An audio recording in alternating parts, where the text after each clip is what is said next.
नमस्कार दोस्तों, मेरा नाम राजीव तिवारी है और मैं शुद्धि नशा मुक्ति केंद्र में एडिक्शन काउंसलर हूँ। दोस्तों, आज मैं यहाँ पे एक महत्वपूर्ण विषय पर चर्चा करने के लिए उपस्थित हुआ हूँ। जैसा कि दोस्तों हमारे परिवार में बहुत बार ऐसा होता है कि कोई ऐसा व्यक्ति होता है जो कि नशे के ऊपर शारीरिक और मानसिक रूप से निर्भर हो जाता है। ऐसे लोगों को हम लोग नशा पीड़ित कहते हैं दोस्तों। और WHO के अनुसार ऐसा व्यक्ति जो कि उसके ऊपर शारीरिक और मानसिक रूप से निर्भर हो गया है, वो उसे चाहकर भी बंद नहीं कर पा रहा है और उसका नशा लगातार बढ़ता जा रहा है, तो ऐसा व्यक्ति एडिक्शन नाम की बीमारी से ग्रसित है और ऐसे व्यक्तियों को इलाज के माध्यम से ही ठीक किया जा सकता है।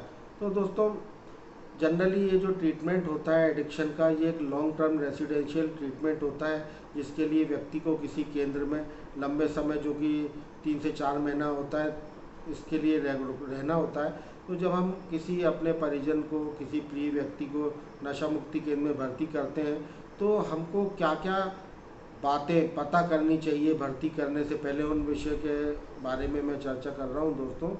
तो सबसे पहले हमें किसी नशा मुक्ति केंद्र में भर्ती करते समय देखना चाहिए कि उस नशा मुक्ति केंद्र में कोई मनोचिकित्सक, मतलब कि साइकेट्रिस्ट एसोसिएट है कि नहीं, क्योंकि नशा मुक्ति में मनोचिकित्सक का बड़ा रोल होता है। जैसे ही किसी व्यक्ति को हम नशा मुक्ति केंद्र में भर्ती करते हैं और वो नशे के ऊपर डिपेंडेंट होता है और उसे एकदम से नशा मिलना बंद होता है, तो उसकी बॉडी रिएक्ट करती है, जिसको कि हम विड्रावल सिम्टम्स बोलते हैं।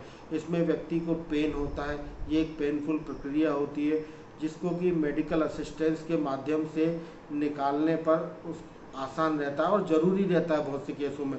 नहीं तो उसको हेलुसिनेशन में चला जाता है, उसको आवाज़ें सुनाई देने लगती हैं, उसको लगता है कोई पीछे भाग रहा है उसके, वो दौड़ने लगता है। कई बार बहुत से केसों में वो डिलीरियम ट्रिमेंस में चले जाता है, जिसमें कि उसको कार्डियक अरेस्ट भी आ सकता है। यदि उसको प्रॉपर मेडिकल असिस्टेंस नहीं मिले तो कई केसों में उसकी डेथ भी हो सकती है।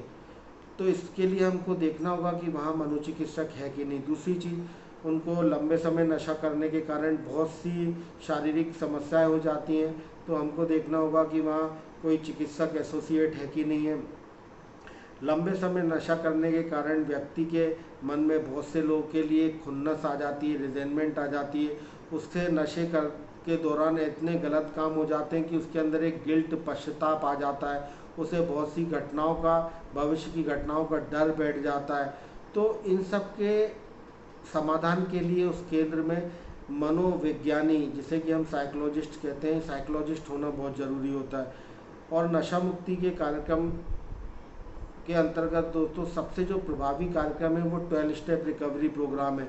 तो हमें देखना चाहिए कि जिस केंद्र में आप भर्ती करने जा रहे हैं, वे लोग 12 स्टेप रिकवरी प्रोग्राम फॉलो करते हैं कि नहीं करते हैं। उनके यहाँ पे उस प्रोग्राम को कराने के लिए कोई रिकवरिंग एडिक्ट है कि नहीं है। इसके अलावा दोस्तों हमको देखना चाहिए कि नशा मुक्ति के लिए जो बेसिक उपकरणों की, चिकित्सिका के उपकरणों की आवश्यकता होती है वो है कि नहीं। जैसे कि विड्रावल आते हैं तो उसके समाधान के लिए कई बार ऑक्सीजन की कमी होती है, तो ऑक्सीजन सिलेंडर है कि नहीं। कई बार कफ जमा हो जाता है कुछ ड्रग्स के लेने वालों के केस में, गांजा लेने वालों के केस में, तो वो कफ निकालने के लिए सक्सेशन मशीन है कि नहीं। अचानक इमरजेंसी के लिए जो अम्बू बैग आता है वो है कि नहीं।